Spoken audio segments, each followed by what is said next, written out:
Well, happy New Year. We are into the new financial year. There's always a sense of renewal and inspiration and and life and fun. It's like a brand new world. It really is. This 2026 financial year. Gets confusing though, doesn't it? When they talk about 25/26 and 24/25 and there's a lot on the table at the moment that's has been announced in the budget, and I think it's a particularly different 1st of July financial year this year because of the election or the budget, then the election and Parliament dissolved, and so there will be a heap of stuff that's effectively backdated. But today on the podcast, I'm joined by Martin McGrath. He's a regular pest here on the show. We are talking about some key things that have changed, that are scheduled to change this financial year. And then we'll talk about some considerations that you need to look for and look out for at the start of this financial year. Yeah. So you're not in a pickle on the 30th of June next year, at the end of this financial year. So let's do a podcast right now. This is a podcast that will help you plan and execute one of the biggest moments in your life. That's retirement. You'll learn how to set up your finances in a way that benefits you, your lifestyle goals, and keeps you in the know within this complex world of money and investing.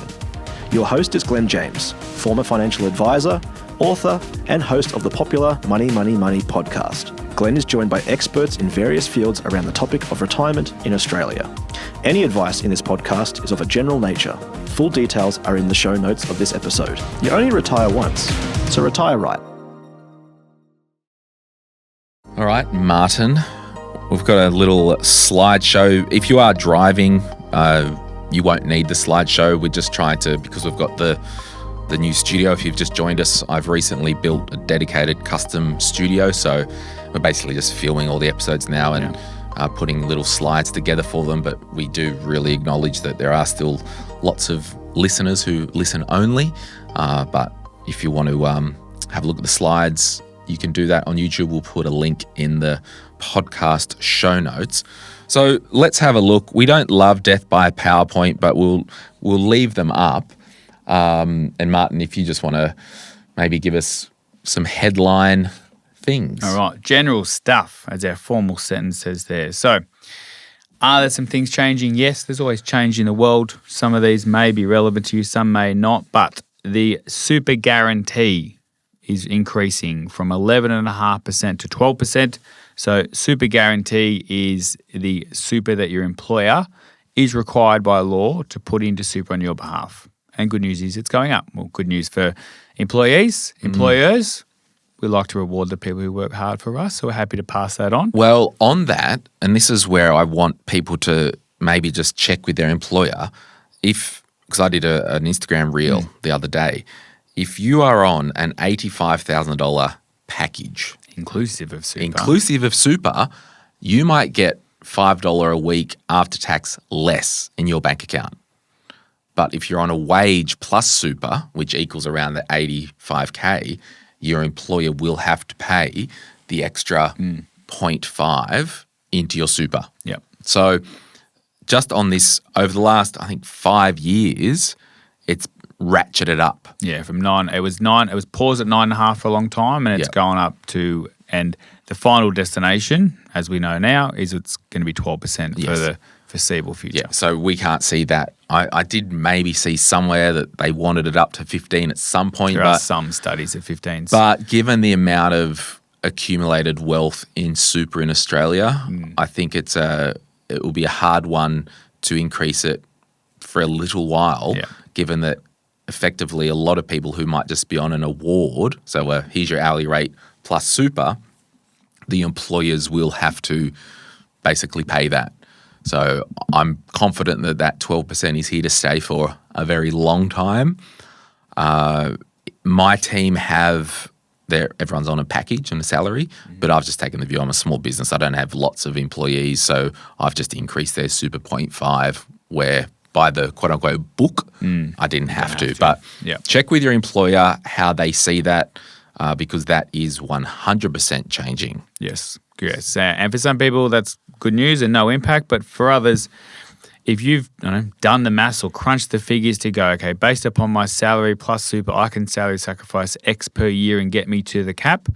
If your employer's about to start putting an extra $20 a week or $100 a month into your super, given that the concessional cap is not increasing, that's not on the list of things changing, probably worthwhile going back and just double checking some of that maths to go, oh, maybe I don't salary sacrifice as much. Yes. Because that's now going in. Now, the concessional contribution and the non-concessional contribution caps, they effectively in the background index, but once it hits a $2,500 threshold, they will then bump it. Yeah. So they went up last financial year. They're not going up this financial year. It's likely they will go up in the future, either next year or the year after, but not changing this year. So super guarantee going from 11.5 to 12. But also, Martin, on the concessional contributions not increasing and the non-concessional caps not increasing, that also the derivative of bring forward and carry forward is from that. So they by default aren't changing either. Correct. Yeah. Yep. Glad you said that. I was just like, I'm going out on this limb here. Yes. But we'll get to the but. There is a connection a little bit coming up look out. about the bring forward. All right. Next one on the dot list. points. The transfer balance cap is going from 1.9 to 2 million. So what does that mean? I've never heard of that, Martin. What does that mean? Well, let's start with what is the transfer balance cap first before we get to the 1.9 to 2 million.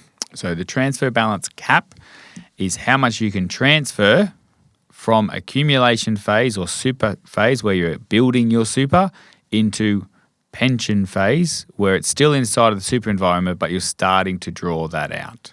And importantly, you're moving money from your accumulation account, which is internally taxed at 15%, to another pot within super still of 0% tax. Yes. So are we saying the balance transfer cap is the most amount that you can transfer, because it's a transfer balance, the most amount you can transfer is 1.9 million into the 0% tax environment. However, it has now changed to $2 million. Correct. Right. So, and for many people that may not be a factor to worry about, but for some and for those that it does impact, it can impact in various ways. So, as Glen mentioned, you might move it across all at once. You might retire and move my whole balance across, no further questions. But you then may a few years later downsize, receive an inheritance, put more money into super and move further across at that point. So you may have available cap still to use. You may have not used it at all, and therefore you've got the full cap to use. And if you did it today, or so if you did it a few weeks ago, you might be under a 1.9 cap. But if you're doing that from July onwards, that's going to be a 2 mil cap. So when it goes to $2 million, what we're saying is I could, if I had $2 million in super, I could start a pension for whatever reason of $1 million, zero. It's not a one and done, use it or lose it. It just means I've got now a spare $1 million. So in year 3 or 4 years down the track, if it's still $2 million and I still add the extra 1 million, we can't add to a pension, but I could set up a separate pension or roll the other pension back and then start Combine it, yes. Combine. Yep. So there's some options there, but I think that's a good indication of the balance transfer cap. And it's a lifetime cap, exactly that point. It's you might only move across $1 million now. You can move it across later for the rest of your lifetime. The detail where we won't get too far down this is that if you had a few years ago, the cap used to be 1.6 million. It's increased over time to 1.9 and now it's going to be at 2 mil. And while it's a dollar cap, it's somewhat the way that it gets adjusted is somewhat as a percentage. And so what I'm going to say is that if a few years ago you moved the whole 1.6 million across, that means that at that time you used 100% of your cap. Today the cap's 2 mil. You go, oh, there's extra 400 I can use. But you've already used 100% of your cap. You used 100% of your cap. So you Under that rule, can you now move an extra 400,000 across? No. Or if a few weeks ago you're 1.9, can you now move an extra 100 across? No. If you used 100% of your cap, 100% of your cap's been used. If you used none of your cap, well then yes, you get the whole increase. Back to your example with the million, if you've used 50% of your cap, you get a 50% increase. So you don't get the whole 100 increase, your cap might only increase by 50,000. Now that's where we get lots of fun games. Yeah. On your ATO portal or on your account, it tracks how much you've used, how much you haven't used, therefore what is available still to be used. It's important to note with the balance transfer cap, that's not a cap on how much you can have in your superannuation pension account at 0%. So I could move, as at now, it's the start of July, I could move $2 million from accumulation to pension. Awesome, radical. I then go, I've got a self-managed super fund and I'm going to put that $2 million into a crypto wild specky investment. Go for it. Don't call it an investment, but whatever. For the sake of this, now my pension account went to the moon. I transferred $2 million. The asset is now worth $5 million. It's still 0% tax rate. But enter Yes. DIV. That's a good segue. 296. It is. A good segue to the DIV 296. I'll loop back around before we come back to Div 296 is, let's say you did that and you went on a wild roller coaster and it went down to 1 million or it went to zero. I moved 2 mil across. I made a bad investment. It's gone to zero. Can I now move another 2 mil across? No. No, because you've already triggered the cap. You used 100% of your cap. So whatever happens after it goes into pension phase stays in pension phase. Whatever happens in Bali stays in Bali. Whatever, like that doesn't impact your cap. But if I roll money back from pension to accumulation, You get a credit back. it can reset. Yeah. But that's an asterisk. Get advice. Don't do this at home. That's not a change in market. That's yes, if you roll back and commute and do different things or you do a lump sum withdrawal, you can get some credits back on your transfer balance cap. But that's a deep dive another day. All right. Well, let's move on and take that segue to the Div 296 because one thing, and we did a video last week of a deep dive on that, it is slated to update as at, once it gets through the Parliament and all that stuff. We know at the moment, end of June, backdated to 1st of July 2025. That may change by the time this episode goes up. But the thing that I just want to mention there is the Div 296 includes the superannuation balance, regardless of whether you have money in a pension account or accumulation. Yeah, so that's when that 0% tax, if it goes to the moon, well, you move 2 million across, awesome, and then the investments increase. Phase. Yes. It could increase to 3 million, sweet. No further tax. No further tax, but if it does go over that, the Div 296, we'll get to that. But we won't camp on 296 because we did that whole episode last. If this is the first time you're hearing about it, you're affected by it, go do some research. But reminding people that this is now coming, or this is based on what we know, this is coming into place and will affect individuals with a balance above 3 mil. But yeah, it was 2 weeks ago actually we did the Div 296 came out on the 12th of June. So go back and listen to that for the detail on that one. All right. Medicare levy threshold. This one has not kind of gone through legislation yet. Mm-hmm. What is it? So this refers to low-income earners, in inverted commas, lodging your tax return and when you have to pay a Medicare levy or not. So good news is it gets worked out in your tax return, but typically, if you only earn $5,000, you don't have to pay any tax and you don't pay any Medicare levy. If you earn $100,000, you have to pay tax on your income plus your Medicare levy, plus you might even have to pay the Medicare levy surcharge. The thresholds for when you pay the Medicare levy, we'll ignore the surcharge now, have increased. they're in the, and for an individual, I think it's around the 40,000 to 45,000. For a couple, it's mid 50s up to 60. They've increased by a couple thousand each. And what that's basically doing is it's reducing the amount of people who have to pay that extra 2% Medicare levy.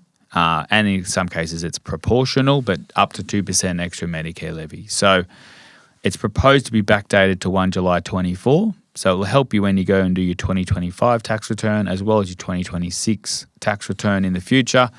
But it basically means you might have to pay a little bit less in tax, which would be a nice benefit to have. If you're not near those thresholds that I mentioned, it's not going to affect you. And it's going to happen automatically on your tax return. But it's in the government's eyes, it's a good little cost savings for people who sit in certain income thresholds. Yeah.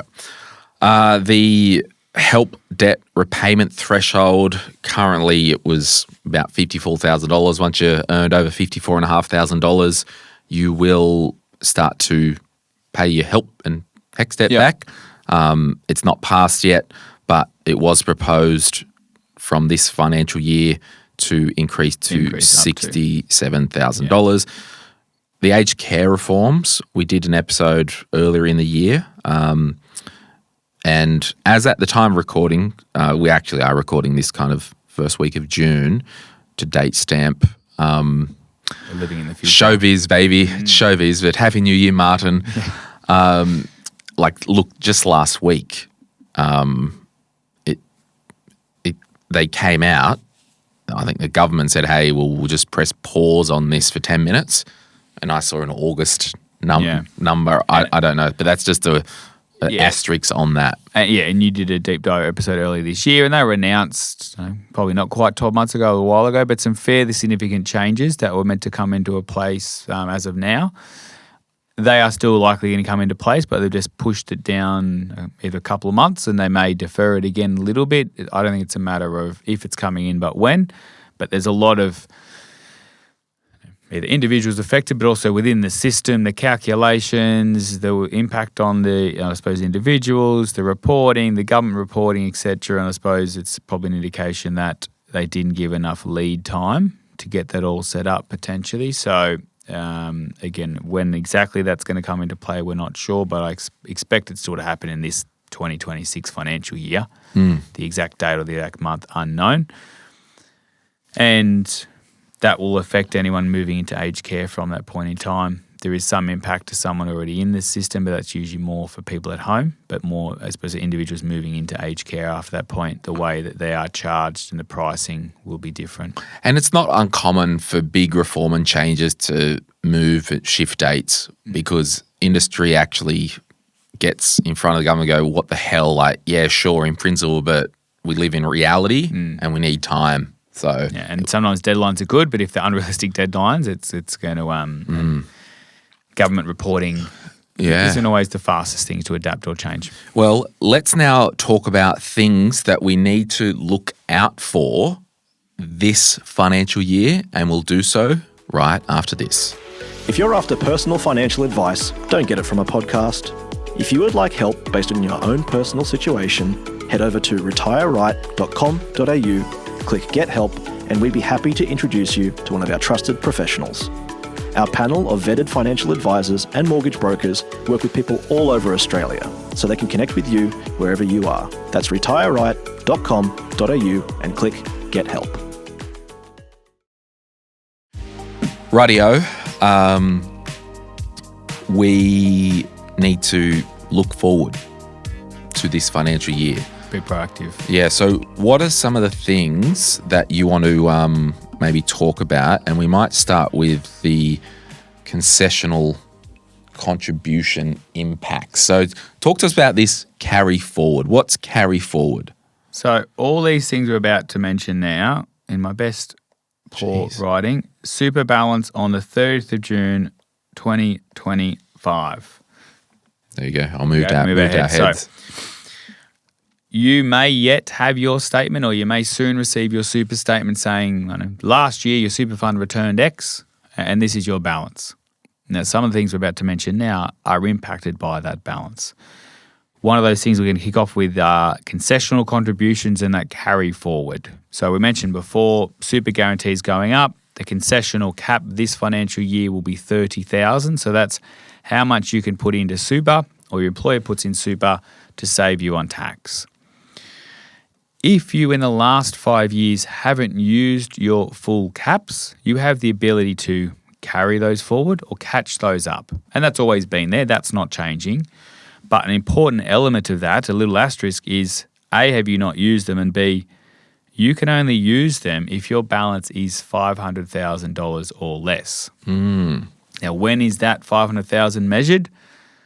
It's not the day when you make the contribution or when you want to use it. It's your balance on the 30th of June, the year before you're about to make the contribution, i.e., it's now in July 25. We're going to look at the balance on the 30th of June 2025.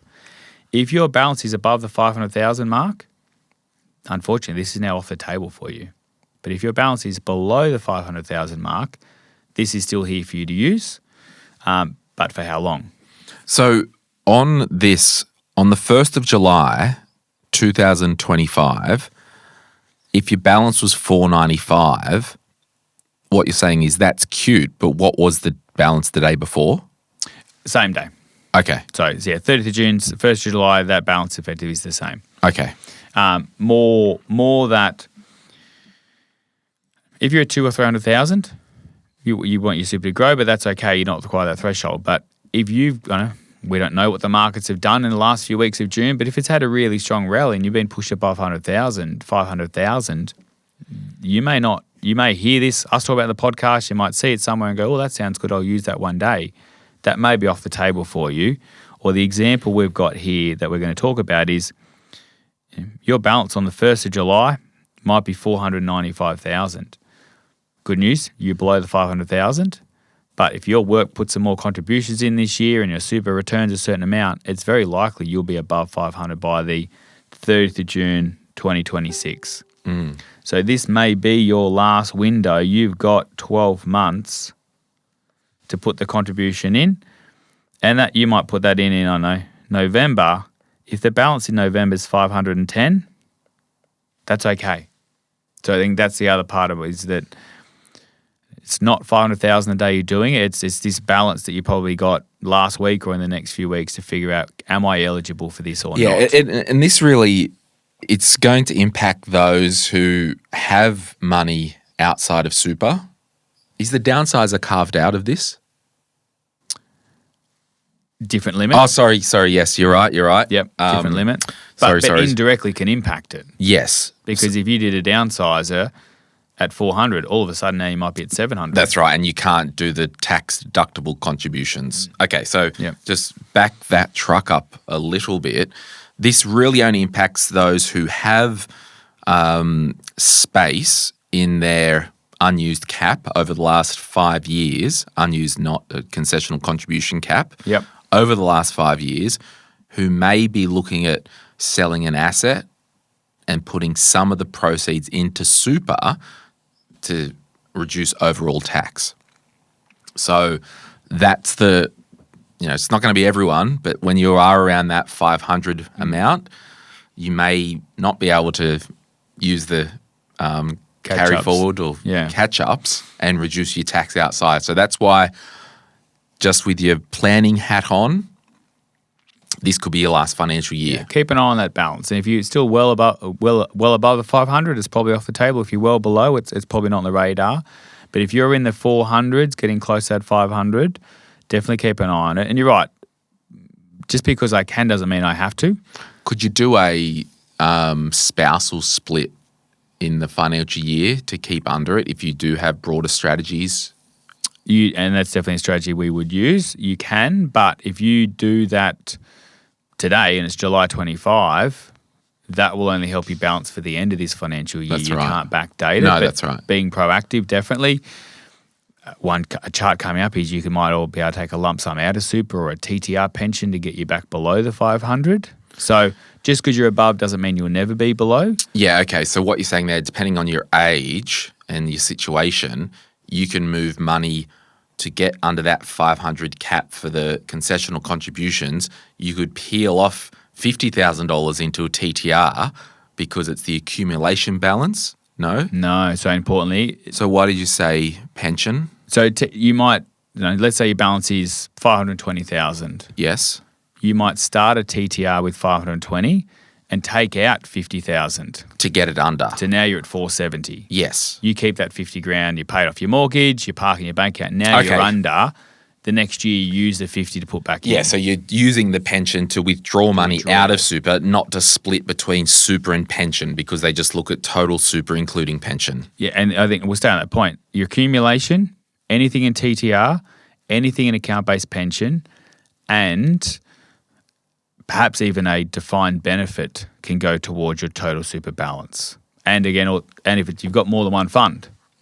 So my fund A says I'm at 400. It is important to check on the ATO. The ATO has a report that shows your total super balance, and they will add in any of those others, which you may or may not be across your whole affairs to know all your funds, but always double check that, because a couple of people, I don't have much other super. I do have that defined benefit. I get $1,000 a month from that. That actually gets counted towards this cap as well. Well, so that's a good one there. So I think we mentioned in rounding off, the limits for the concessional contributions are not increasing. However, the SG will impact. The SG will, and your balance will change. Yes. So keep an eye on your balance. It's important to ensure you're either eligible or ineligible for this. And if you are ineligible, perhaps there's some ways to make you eligible in the future when necessary. So that's one concessional contribution cap. Okay. Non-concessional Contribution cap. So again, this isn't changing, but this does refer back to that transfer balance cap by itself. So a non-concessional is voluntarily putting some money into super, and the cap for that per year is 120,000. And in the 2025 financial year, it was 120,000, and the 2026 financial year, it's still going to be 120,000. So that's not changing. But again, your balance, your total super balance on the 1st of July or the 30th of June, your balance there determines your eligibility to do this contribution next financial year. And so we're in this, we've got, if you're looking online, we've got the year before as well, but the 2026, the year we're in, if you've got over $2 million in super, you're not eligible to do a non-concessional at all. and that was in line with the balance cap. Transfer balance cap. Yes. Yeah. Yeah, transfer balance cap, yeah. A year ago, if you had 1.9, you couldn't do the non-concessional. With a non-concessional, there's a thing called a bring forward, so you can do future years and you can do all these years at once. But again, not everyone's eligible for that. Your total super balance determines if you're eligible for that. And so if you're listening along, I'll do my best at explaining it. If you're watching, you can see it on the screen. But if you're between about 1.88 million and 2 million, you can do the 120, but you can't do any more than the 120. Because it's going to kick you over the 2 mil. Too far over, etc. So all the way down to if you want to do the full amount, which is 360, your balance needs to be below 1.76 million to be able to do the full 360. So there's some planning there. And again, we're now in July, so you can't change what your balance was a couple of weeks ago. But there's some planning there around, this might be my last year to do this. Or do I wait now? Do I wait till June to make this decision? Because if the markets go up, well, then I might be well above this threshold. If the markets go down, I might have more space. And I will just flag again that this is at an individual account level. Yeah. Yeah. So I'm helping. I was like Ralph Wiggums. I'm helping. So some detail here. And if you're at these thresholds, you definitely want to get some professional advice. But there's some cutoffs there. There's some situations there. And often with these balances, if you've got 1.8 or 2 mil and if the markets move by 10% one way or another, often that might push you well above the threshold or well below. Again, we don't know what the markets have done the last few weeks, but if they've fallen, that actually it might not feel nice for your super balance, but it might be great because it's brought you under certain thresholds. if they've gone up and I was nowhere near 500, but all of a sudden my super's jumped by 10% in a couple of months. Geez, now I'm at 510. Oh, I was gonna sell those shares this year and do a carry forward contribution. I can't do that anymore. Or we had a situation, it was the last financial year with the client we work with that was we're well below this 1.9 limit or this 2 mil limit, but their investments for different reasons went really, really well and substantially well, that all of a sudden they were very close to these thresholds. And even though at the day they were doing the contribution, they were well above 2 mil, they were still eligible to do it because their balance on 1 July the year before was below these thresholds. So it's important to know these documented to figure out what can I do in this year ahead. All right, what next, Daddy-o? Lovely technical stuff there. So that's about putting money into super. The other part of life is maybe taking some money out of super and living life. So how does your balance on the 3rd of June affect that? In a few different ways. So if you've got a pension, you would need to take a minimum pension every year. How much you take depends upon your age, starting at 4%. But 4% of what? Well, it's 4% of the balance on the 30th of June. So, to make the maths easier in my mind, if you had $1 million and you're taking 4%, it's 40 grand you've got to take out. But again, if the market's had a really good run, all of a sudden you're at 1.1, you've got to take out 44,000 this year.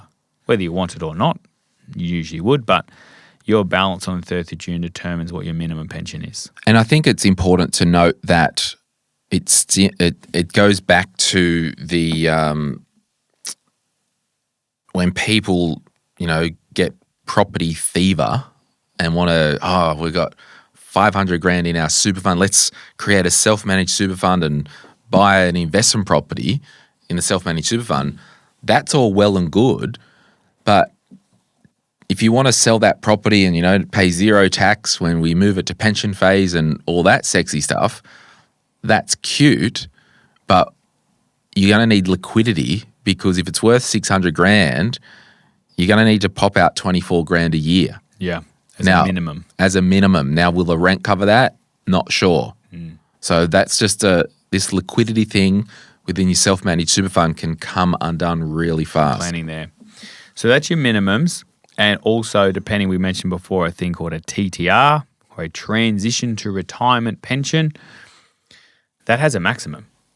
The maximum for that is 10% a year. Now, again, 10% of what? It's either 10% of the day you start it or 10% of the balance on the 30th of June. So there's lots of individuals or clients or certain strategies, or I'm taking a TTR to get money out to pay off my mortgage or take some money out to put back into super. How much is my TTR going to be next year? Well, I don't know yet. Your balance is around 500, so it might be 50. If your balance goes up to 520, you can get 52. If it dips down to 480, you can only get 48,000 out. So now you've got the knowledge of what your balance is. We now have some clarity around how much TTR pension payment you can take this year or not. The other thing that impacts pensions is in terms of planning is birthdays. Everyone likes to have birthdays. They do. I try and have one at least every year. So how does that impact it? Well, depending on how old you are or young you are on the 30th of June impacts what your minimum pension is going to be. So, again, there's a table on the screen, but if we're between 60 and 64 years of age, we have to take 4%. Between 65 and 74, we have to take 5%. And it continues to increase 6%, 7%, So it's 9%. whatever your age actually is on the 30th of June. Yeah. So if you're 64 on the 30th of June, for that year it's 4%. On the 1st of July, you turn 65, all good. Still 4%. It doesn't move up to the 5%. No. So, you could have a couple. One person's birthday is the 29th of June, the other one's the 3rd of July. They're only a few days apart. One could have to take 4%, one has to take 5%. So it doesn't change when your birthday happens. It changes how old you are on the 30th of June each year. So in that case, you might get either good or bad, a double whammy there. The 10% is less relevant in this situation, more the minimum pension. You might get a double whammy that you had $1 million in super at 4%, you're taking out 40 grand. It's grown to be worth 1.1, but you've also had a birthday during the year to go to 65. You've now got to take 5% of 1.1, so it's 55,000. So the year before you could only, you had to take 40. Now you've got to take 55. Again, a good problem to have. But back to your liquidity side of planning. Well, gee, I don't need that much money, or my fund can't afford to pay that money. If I'm a couple, last year we had to pay 80 grand. Now you're telling us we have to pay 110. What do we do with that extra money? And that's where the non-concessionals or another planning might come into play. So, your balance on the 30th of June, but also your age on the 30th of June impacts your minimum pension. Last bit on that is, that's your minimum. You can take as much as you want. Other than the TTR, there is no maximum, but there is the minimum there. So, some planning around that, some positive planning. And the goal there, Glenn, for both of us is that when we get to 95, we have to take out 14%, which we're probably not spending it that much at that point in time. And the whole reason that they have these minimum payments, they want money moved out of the tax-free, basically, up to the $3 million proposed. Yeah. They want money out of that environment into ordinary dollars. If it sits in a bank account, that bank account will be earning interest. The government can get some tax again. Conversely, money comes out, spend it into the economy, GST, all that stuff. So it's just basically get it moving. Yeah. Yeah. And there's that's some good planning. There's some issues there or potentially some complications there that might impact your world. And then so, well, how do I plan for that? Do I have liquidity in my super fund to pay for it? If I have to take that money out, what do I do with it? There might be a window there where you've got your concessionals and your non-concessionals together, or your pension planning and your non-concessionals. I have to take out this much. I have to take out 120 grand. I don't need to spend it. Can I put that back as a non-concessional? Probably. Can I then move it back to pension phase? Well, it depends on your transfer balance cap. Have you got enough space to do that or not? So it's where a few of those strategies have got to work together. But that's why financial planning is about planning. Yeah. Were there any other slides in your slide deck? That's all the things, or there's many more, but in terms of today, that's what we want to cover off on. My final comments, this whole episode actually just proves the value of financial advice. We haven't talked about, well, if the fee's $6,000, can you guarantee a $6,000 return? What investments are you using? What's the investment fee? Forget all that stuff. Let's look at strategy. This game of chess, how do we optimize your current strategy? And if you've got a couple of moving parts, if you're on the cusp of that 500K super balance, if you've got maybe an investment property that you want to sell down, things can get out of hand really fast. Do we trigger it this year and bring it forward? Do we push it back? How much of that can we shuffle things around legally to get you under certain thresholds or above certain thresholds? Or the option is to do it yourself and you might stuff it and make an irreversible error that could cost you $50,000 of extra tax that you didn't have to pay. Or money locked away you can't access for a period of time. So that kind of, to me, it just does speak to that value of advice. And we are pro financial advice here. I'm used to be a financial advisor, and as you can tell, I'm a bit sloppy on the numbers, which is good because I'm still in this world every single day. Far out. If I'm getting like confused and tripped up, imagine a casual observer out there. It's just crazy. Martin is a financial advisor. That's why we are pro financial advice. We will leave it there. Happy New Year, Martin. Thank you. And we'll see you guys next week.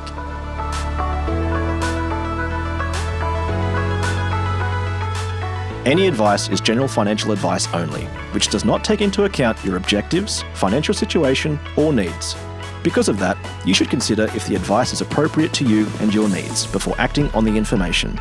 If you do choose to buy a financial product, read the Product Disclosure Statement, PDS, and Target Market Determination, TMD, and obtain appropriate financial advice tailored to your needs. Simo Interactive Pty Ltd and Glen James are authorised representatives of Money Sherpa Pty Ltd, which holds Financial Services Licence 451289. Martin McGrath, Financial Edge Group, and its employed financial advisors are authorised representatives of Synchron Advice AFSL 243313. Opinions or comments from any guest on the podcast are theirs, and not those of the hosts, the publisher, or their respective license holders.